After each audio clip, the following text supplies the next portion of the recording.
夜中、誰もいない部屋から目覚ましが鳴り出したら、時計は午前3時過ぎ。家族はとっくに寝静まってる。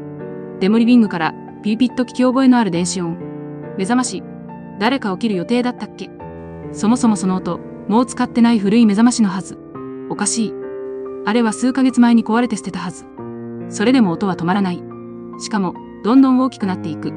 恐る恐るリビングに入ると、テーブルの下に転がっていたのは、壊れたと思ってた目覚まし時計。